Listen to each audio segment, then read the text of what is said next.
Welcome to Pratap classes. दोस्तों, Pratap classes के YouTube channel पर आपका स्वागत है। आज है 13 जनवरी 2025 और 13 जनवरी 2025 के जितने भी इंडिया और वर्ल्ड के जो करंट अफेयर्स के क्वेश्चन बनते हैं, आज उनका अपने डिस्कशन करेंगे। पूरा वीडियो ध्यान से देखना और लास्ट में आपसे क्वेश्चन पूछूंगा जिनके जवाब आपको कमेंट बॉक्स में देना होगा।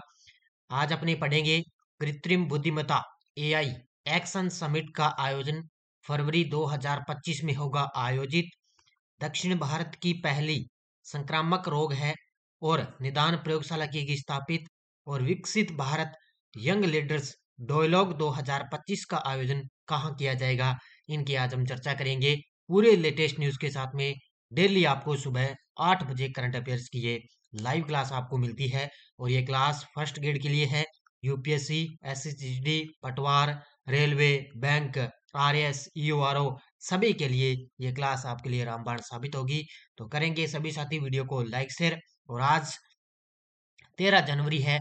13 जनवरी को मनाते हैं लोहड़ी पर्व का त्योहार। तो सभी साथियों को लोहड़ी पर्व की बहुत बहुत शुभकामनाएं। तो सभी साथी करेंगे एक बार सेशन को लाइक शेयर। और जो साथी हमारे इस चैनल पर नहीं है तो जरूर आप चैनल को सब्सक्राइब करें और इसके पास वाले बेल आइकन का घंटा दबाएं ताकि हम जैसे वीडियो अपलोड करें उसका नोटिफिकेशन आप तक पहुंच जाएगा। तो सबसे पहले हम जो शनिवार के दिन हमने करंट पढ़ा उसको करते हैं रिवाइज, क्योंकि कल तो संडे था। संडे के दिन आपको वीकली करंट अफेयर्स की क्लास आपको मिली थी। Index international air transport authority के अनुसार 2025 में हेनले पासपोर्ट इंडेक्स में भारत की रैंकिंग क्या है? 85वें स्थान पर। ब्लू ओरिजिन का न्यू ग्लेन रॉकेट 10 जनवरी 2025 को कहां से लॉन्च किया गया? तो ये launch complex 36 Cape Canaveral space force station से। 9 जनवरी 2025 को प्रधानमंत्री नरेंद्र मोदी ने किस शहर से प्रवासी भारतीय एक्सप्रेस को हरी झंडी दिखाकर रवाना किया? तो भुवनेश्वर, उड़ीसा। विश्व हिंदी दिवस 2025 का विषय क्या रहा? वैश्विक एकता और सांस्कृतिक गौरव की आवाज हिंदी। तो 10 जनवरी को मनाते हैं विश्व हिंदी दिवस। 7 जनवरी 2025 को गोवा के मुख्यमंत्री डॉक्टर प्रमोद सावंत ने किस योजना का शुभारंभ किया? बीमा सखी योजना का। केंद्रीय सामाजिक न्याय और अधिकारिता राज्य मंत्री बीएल वर्मा ने 23वें दिव्य कला मेले का उद्घाटन कहाँ किया? वडोदरा में। स्विगी ने हाल ही में किस नाम से एक स्वतंत्र एप्लीकेशन लॉन्च किया जो 15 मिनट के भीतर स्नैक्स, पेय पदार्थ और भोजन की डिलीवरी का वादा करता है? तो ये किया है स्नैक्स। तो ये थे परसों के क्वेश्चनों का रिवाइज हमने कर लिया। ये टेस्ट सीरीज है अपनी। और आज और कल 13 और 14 जनवरी, कल मकर संक्रांति और आज लोहड़ी पर्व का त्योहार है। आज 2 दिनों के लिए भी अपने प्रताप क्लासेस ऐप में 50% की छूट रहेगी। इसका फायदा आप जरूर उठा लेना। कोई भी साथी कह रहे थे कि सर ऑफर कब आएगा, तो आज और कल 2 दिनों के लिए ऑफर ही ऑफर है। इसका फायदा आप जरूर उठा लेना। तो प्रताप क्लासेस का ऐप डाउनलोड कर लेना, वहां पर आपको ऑफर ही ऑफर मिल जाएंगे। शिक्षा मनोविज्ञान है, ये चतुर्थ श्रेणी कर्मचारी है, फर्स्ट ग्रेड है, इसके अलावा आरआर ग्रुप डी रेलवे की है, रीट पात्रता की है। इन सभी टेस्ट सीरीज पर आपको लिए कल और आज 2 दिनों के लिए ऑफर रहेगा, तो इसका फायदा जरूर उठाएं। करें स्टार्ट आज की क्लास। एक बार सभी साथी करेंगे सेशन को लाइक शेयर। सभी साथियों को गुड मॉर्निंग। और पहला प्रश्न है आपके सामने, एआई एक्शन समिट का आयोजन किस वर्ष में हो रहा है और इसे कौन होस्ट कर रहा है? तो ये देखो आपके सामने है तस्वीर के अंदर, हमारे देश के प्रधानमंत्री मोदी जी इस एआई एक्शन समिट के अंदर भाग लेंगे और इसका आयोजन होगा फ्रांस के अंदर। तो 2025 फ्रांस इसकी मेजबानी करेगा और वहां के राष्ट्रपति इमैनुअल मैक्रो वो इसका अंदर फ्रांस की तरफ से प्रतिनिधित्व करेंगे। तो इसका उत्तर क्या हो जाएगा? Option number 1। तो एआई एक्शन समिट का आयोजन कहाँ होगा? ये होगा फ्रांस के अंदर सन 2025 में, अभी फरवरी के अंदर होगा। और कौन होस्ट करेगा इसको? ये करेगा फ्रांस के राष्ट्रपति इमैनुअल मैक्रो। और अपने देश के प्रधानमंत्री मोदी जी भी इसके अंदर भाग लेंगे। देखो आयोजन की तिथि, कृत्रिम बुद्धिमत्ता एआई एक्शन समिट का आयोजन 10 से 11 फरवरी 2025 को किया जाएगा। तारीख याद रखना, 10 से लेकर 11 फरवरी 2025 को। कहां पर है यह शिखर सम्मेलन? पेरिस फ्रांस में आयोजित होगा। कहां पर होगा? पेरिस फ्रांस में। पेरिस जहां पर ओलंपिक खेल हुए ना अब की बार, वहां पर होगा इसका आयोजन। आयोजन की मेजबानी, इस शिखर सम्मेलन की मेजबानी फ्रांस के राष्ट्रपति इमैनुअल मैक्रो करेंगे। कौन करेंगे? फ्रांस के राष्ट्रपति इमैनुअल मैक्रों करेंगे। और भारत की तरफ से प्रधानमंत्री नरेंद्र मोदी इस सम्मेलन के अंदर भाग लेंगे। इसका उद्देश्य इस शिखर सम्मेलन का उद्देश्य कृत्रिम बुद्धिमत्ता एआई पर अंतर्राष्ट्रीय संवाद को बढ़ाना और इसके उपयोग से संबंधित नीतियों और मानकों पर चर्चा करना इसका उद्देश्य रहेगा। ये जितनी भी विशेष बातें मैंने बताई है वो बढ़िया तरीके से अच्छे तरीके से नोट कर लेना। दक्षिण भारत की पहली संक्रामक रोग अनुसंधान और निदान प्रयोगशाला IRDL कहाँ स्थापित की जाएगी? ये देखो तस्वीर में, दक्षिण भारत की पहली एक संक्रामक रोग अनुसंधान और निदान प्रयोगशाला स्थापित की जाएगी बेंगलुरु के अंदर। कहाँ पर स्थापित की जाएगी? ऑप्शन नंबर बी, बेंगलुरु के अंदर स्थापित की जाएगी। यहाँ पर क्या है, जितने भी संक्रामक रोग है तो उनका क्या है, ये एक अनुसंधान है जहाँ पर क्या है, उनका निदान किया जाएगा। तो दक्षिण भारत की पहली ये प्रयोगशाला है जो बेंगलुरु के अंदर स्थापित की गई है। देखो, Bengaluru medical college, Bengaluru medical college and research institute BMCRI को भारतीय आयुर्विज्ञान अनुसंधान परिषद, भारतीय आयुर्विज्ञान अनुसंधान परिषद ICMR द्वारा दक्षिण भारत की पहली संक्रामक रोग अनुसंधान और निदान प्रयोगशाला स्थापित करने के लिए चुना गया है। यह पहल क्षेत्र में संक्रामक रोगों के निदान और अनुसंधान क्षमताओं को बढ़ाने के उद्देश्य से शुरू की गई है। यानी कि जितने भी रोग वगैरह उनके निदान के लिए, उनको अच्छे तरीके से सही करने के लिए इस उद्देश्य से ये प्रयोगशाला शुरू की गई है।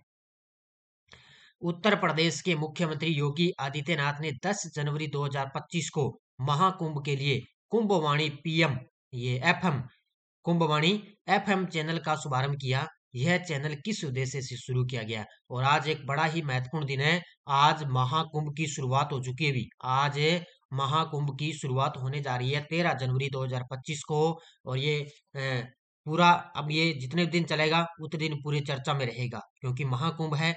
तो महाकुंभ है, उसके लिए आज से ये स्टार्ट हो जाएगा। तो इसके लिए यूपी के CM योगी आदित्यनाथ ने कुंभवाणी FM चैनल का शुभारंभ किया। ये किस उद्देश्य से शुरू किया गया? अब ये देखो, इसके अंदर उत्तर हो जाएगा कुंभ मेला के प्रबंधन के लिए सूचना देने के लिए। यानी कि कुंभ मेला है उसके बारे में पूरी तरह से ये सूचना देगा। कौन सा?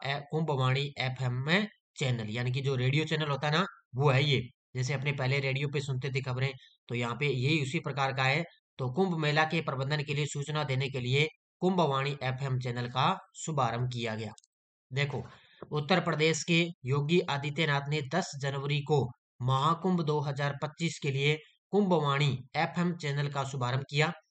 कुंभवाणी FM चैनल पर प्रसार भारती के रेडियो डिवीजन आकाशवाणी द्वारा लॉन्च किया गया। यानी कि प्रसार भारती है, उसके रेडियो डिवीजन आकाशवाणी के द्वारा लॉन्च किया गया। इसके अलावा मुख्यमंत्री ने विशेष कार्यक्रम कुंभ मंगल ध्वनि का भी उद्घाटन किया है। विशेष तौर से पॉइंट याद रखना फर्स्ट ग्रेड वालों और EORO वालों, क्योंकि महाकुंभ से पक्का ही क्वेश्चन आएगा। तो इसके अलावा मुख्यमंत्री ने विशेष कार्यक्रम में कुंभ मंगल ध्वनि का भी शुभारंभ किया है। अब बात आई है महाकुंभ मेले की। इसके अलावा इससे विशेष तथ्य और देख लो, आपके सामने है। प्रयागराज उत्तर प्रदेश में 13 जनवरी से 26 फरवरी 2025 तक आयोजित होने वाले महाकुंभ मेले के मद्देनजर फोनपे ने ICICI लोम्बार्ड जनरल इंश्योरेंस के साथ साझेदारी की है। पहला पॉइंट तो आपको ये याद रखना है कि 13 से लेकर 26 फरवरी तक चलेगा। इसमें क्या है, फोन पे, जो अपने फोन पे यूज करते हैं ना, उसने क्या है, लोम्बार्ड एक कंपनी है, इंश्योरेंस कंपनी, उसके साथ साझेदारी की है, यानी कि उसके साथ समझौता किया। दूसरा पॉइंट है, योगी आदित्यनाथ और रक्षा मंत्री राजनाथ सिंह ने लखनऊ में पूर्व प्रधानमंत्री अटल बिहारी वाजपेयी के जन्म शताब्दी समारोह के अवसर पर अटल युवा महाकुंभ का उद्घाटन किया। ये पॉइंट मैंने आपको बता दिया, रिवीजन कर लेना इसका।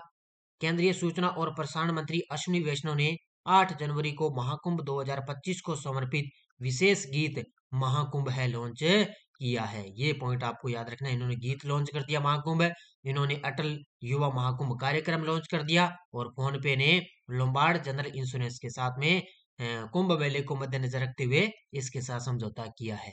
बाकी इतने पढ़ लो। बाकी मुझे ये कंप्लीट होने के बाद में ना अपने महाकुंभ को अलग से एक छोटी सी क्लास के अंदर पढ़ लेंगे जिसमें पूरा कवर हो जाएगा।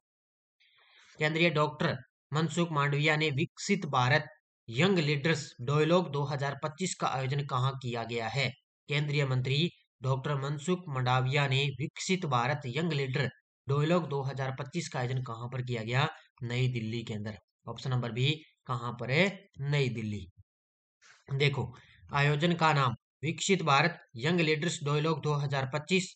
तिथि और स्थान ये 10 जनवरी 2025 को नई दिल्ली के भारत मंडपम में शुरू हुआ। इस आयोजन का नेतृत्व केंद्रीय युवा मामलों के विभाग द्वारा इस कार्यक्रम का आयोजन केंद्रीय मंत्री डॉक्टर मनसुख मांडविया के नेतृत्व में किया गया। प्रत्येक राज्य और केंद्र शासित प्रदेश से इसके अंदर 3000 से अधिक युवा नेताओं ने भाग लिया है। ये पॉइंट याद रखना। इस कार्यक्रम का नाम है विकसित भारत यंग लीडर्स डायलॉग 2025। कहां पर आयोजित हुआ? नई दिल्ली के भारत मंडपम में। भारत ने खाद्य और पेय पदार्थ कृषि और समुद्री उत्पाद उद्योगों से अगले 5 वर्षों में कितने संयुक्त निर्यात का लक्ष्य रखा है? भारत ने खाद्य और पेय पदार्थ कृषि और समुद्री उत्पाद उद्योगों से अगले 5 वर्षों में कितने संयुक्त निर्यात का लक्ष्य रखा? ये रखा है $100 बिलियन का। कितना रखा है? $100 बिलियन का। उत्तर हो जाएगा इसका ऑप्शन नंबर है सी। देखो, निर्यात लक्ष्य भारत ने अगले 5 वर्षों में खाद्य और पेय पदार्थ कृषि और समुद्री उत्पाद उद्योगों से $100 बिलियन का संयुक्त निर्यात का लक्ष्य रखा है। यानी कि जितने भी पेय पदार्थ हैं, कृषि हैं, समुद्री उत्पाद हैं, उनको क्या अगले 5 वर्षों के अंदर है ना $100 बिलियन का लक्ष्य रखा गया। भी इतने अपने को इसको बेचना है। यह घोषणा वाणिज्य और उद्योग मंत्री पीयूष गोयल के द्वारा की गई। इसका उल्लेख है, इस लक्ष्य का उल्लेख इंडस फूड 2025 कार्यक्रम के दौरान किया गया था। मैंने बताया था ना, इंडस फूड शो 2025 का आयोजन चल रहा है अभी ग्रेटर नोएडा यूपी में, और यह कार्यक्रम नई दिल्ली में आयोजित किया गया था। तो इंडस फूड 2025 कार्यक्रम के दौरान में इस घोषणा की गई थी कि $100 बिलियन का निर्यात का लक्ष्य रखा गया। केंद्रीय मंत्री सर्बानंद सोनोवाल ने राष्ट्रीय नदी यातायात और नेविगेशन प्रणाली का शुभारंभ कब किया है? यानी कि NRT और NS का शुभारंभ। तो केंद्रीय मंत्री सर्बानंद सोनोवाल ने राष्ट्रीय नदी यातायात और नेविगेशन प्रणाली का शुभारंभ कब किया? ये कब नहीं, कहाँ किया? कब नहीं आएगा, कहाँ किया? तो ये किया है काजीरंगा, असम के अंदर। कहाँ पर किया है? काजीरंगा कहाँ पर है? असम के अंदर है। और यहाँ पर इन्होंने राष्ट्रीय नदी यातायात और नेविगेशन प्रणाली का शुभारंभ किया है। तो उत्तर क्या हो जाएगा इसका? Option number B. देखो, केंद्रीय बंदरगाह, नौवैन और जल मार्ग मंत्री सर्बानंद सोनोवाल ने 11 जनवरी 2025 को असम के काजीरंगा में आंतरिक जल मार्ग विकास परिषद IWDC की दूसरी बैठक के दौरान राष्ट्रीय नदी यातायात और नेविगेशन प्रणाली का शुभारंभ किया है। अगले 5 वर्षों में जल मार्ग बुनियादी ढांचे के लिए 50,000 करोड़ रुपए का निवेश किया जाएगा। बस ये जितना पॉइंट मैं आपको बता रहा हूँ इतना फिक्स है, भी इतना ही आपको पढ़ना है। 2024 को जलवायु परिवर्तन के लिए ऐतिहासिक वर्ष क्यों माना गया है? 2024 को जलवायु परिवर्तन के लिए ऐतिहासिक वर्ष क्यों माना गया? क्योंकि अब की बार औसत वैश्विक तापमान ने 1.5 डिग्री सेल्सियस की सीमा को पार कर लिया है। यानी कि जो भारत देश, यानी कि जो 2024 का साल है ना, वो सबसे गर्म साल रहा है। क्या है? सबसे गर्म वर्ष रहा है। सबसे गर्म वर्ष रहा है 2024 का। तो इसके लिए क्यों ऐतिहासिक माना? क्योंकि औसत वैश्विक जो तापमान है ना, वो 1.5 डिग्री सेल्सियस की सीमा को पार कर चुका है। तो 2024 को जलवायु परिवर्तन के लिए ऐतिहासिक वर्ष घोषित किया गया। औसत वैश्विक तापमान, पहली बार औसत वैश्विक तापमान में पूर्व औद्योगिक स्तरों से 1.5 डिग्री सेल्सियस की महत्वपूर्ण सीमा को पार कर लिया। 1.5 डिग्री सेल्सियस की सीमा पार करना जलवायु परिवर्तन के खतरनाक प्रभावों की चेतावनी को दर्शाता है। यानी कि कितनी आपको पता है गर्मी पड़ती है, खतरनाक तरीकों को दर्शाती है। और इस रिपोर्ट कौन जारी करता है? ये कोपरनिकस क्लाइमेट चेंज सर्विस द्वारा जारी की गई थी रिपोर्ट। किसके द्वारा? कोपरनिकस क्लाइमेट चेंज सर्विस है, उसके द्वारा ये रिपोर्ट जारी की जाती है। लॉस एंजल्स के जंगलों में फैली आग किस राज्य में स्थित है? ये लीजिए भी अमेरिका के अंदर है। जो है लॉस एंजल्स है, वहां पर जंगलों में आग फैल चुकी है। और ये कहाँ पर है? कैलिफोर्निया। कहाँ पर है?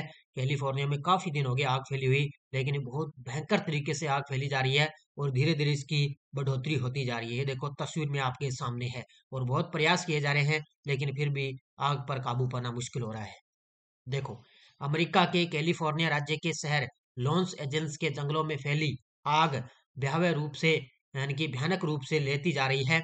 लेकिन महज 10 एकड़ के इलाकों में लगी आग चंद घंटों के अंदर 29 एकड़ के दायरे में फैल चुकी है। यानी कि सबसे तेज गति से आग फैल रही है और उस पर आग काबू नहीं पाया जा रहा है। तो इसके लिए जो अमेरिकी राष्ट्रपति हैं जो बाइडेन, वो भी पूरा प्रयास कर रहे हैं इधर उधर सब कुछ करने की, लेकिन बहुत भयंकर आग यहाँ पर फैल चुकी है। अब देखो वन लाइनर करंट आपके सामने। पहला पॉइंट है, अमेरिका के पूर्व राष्ट्रपति डोनाल्ड ट्रंप अमेरिकी इतिहास में सजा पाने वाले पहले राष्ट्रपति बन चुके हैं। यानी कि पहला पॉइंट तो आपको याद रखना है, अभी 20 जनवरी को अमेरिकी राष्ट्रपति हैं डोनाल्ड ट्रंप, वो राष्ट्रपति पद के रूप में शपथ लेंगे। लेकिन इन पर कोई सजा या उनको जेल के अंदर नहीं रखा जाएगा, लेकिन उन पर बस यही आरोप है, भी उन्होंने कुछ गलत किया है, उन पर आरोप लगाएंगे। तो ये अमेरिका के पूर्व राष्ट्रपति डोनाल्ड ट्रंप अमेरिकी इतिहास में सजा पाने वाले पहले राष्ट्रपति बन गए। बांग्लादेश के पूर्व कप्तान तमीम इकबाल ने 11 जनवरी को फिर इंटरनेशनल क्रिकेट से संन्यास लिया, याद रखना। और भारतीय पेसर वरुण एरोन ने 10 जनवरी को इंटरनेशनल क्रिकेट से संन्यास का ऐलान कर दिया। तो दो खिलाड़ी हैं जिन्होंने अंतर्राष्ट्रीय क्रिकेट से संन्यास की घोषणा कर दी। यह टेलीग्राम ग्रुप है, कोई सूचना आती है, कोई लिंक आ गया, कोई नोटिफिकेशन आ गया, सब आपको टेलीग्राम पे सूचना मिलती है। पिछले वीडियो क्वेश्चन क्या था? 1000 किलोमीटर तक विस्तार के बाद दुनिया का सबसे बड़ा मेट्रो रेल नेटवर्क किस देश के पास है? तो ये है चीन के पास है, दूसरे स्थान पर है अमेरिका और तीसरे स्थान पर है भारत। ये बहुत सारे विद्यार्थियों मैंने देखा था, बड़े गजब तरीके से उन्होंने जवाब दिए। मैं सभी के कमेंट आपके जरूर देखता हूँ। आप देखो क्वेश्चन फॉर यू, गुणोत्सव 2025 किस राज्य सरकार द्वारा शुरू किया गया एक शैक्षिक मूल्यांकन कार्यक्रम है? पश्चिम बंगाल, असम, गुजरात, केरल। इसका जवाब आपको कमेंट बॉक्स में देना है। अब देखो यस्टरडे डोज अपनी क्या थी? मैंने पूछा था कि भारतीय संसद में विधेयक को कितनी बार पास करने के बाद में कानून बनता है? अब जो विधेयक होता है ना, उसको दो बार पास करने के बाद में वो कानून लागू होता है, एक लोकसभा में और एक राज्यसभा में। तो उत्तर ये दोनों हो जाएगा। अगला, भारत में राष्ट्रपति चुनाव में वोटों का मूल्य कैसे निर्धारित किया जाता है? यानी कि जो वोट का मूल्य है वो कैसे निर्धारित किया जाता है? इसके अंदर प्रत्येक राज्य और केंद्र शासित प्रदेशों के विधायकों द्वारा प्राप्त कुल मतों के आधार पर किया जाता है। यानी कि कितने राज्य से आए, कितने केंद्र शासित प्रदेश, जितने भी विधायक है, उनके द्वारा जो टोटल मत है उसी के आधार पर इस वोटों का मूल्य निर्धारित किया जाता है। भारत में राष्ट्रपति चुनाव में कितने मतदाता होते हैं? केवल सदस्य विधानमंडल के होते हैं, उसमें लोकसभा, राज्यसभा और राज्य विधानसभाओं के सदस्य इसके अंदर शामिल होते हैं। तो चुनाव मतदाता में ये तीन शामिल होते हैं, यानी कि केवल सदस्य होते हैं विधानमंडल के। कितने?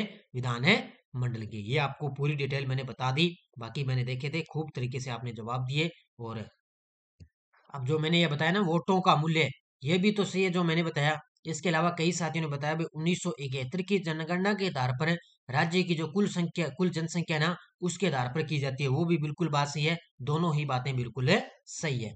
अब देखो आपके लिए क्वेश्चन फॉर यू, आपके लिए ये नेक्स्ट डोज।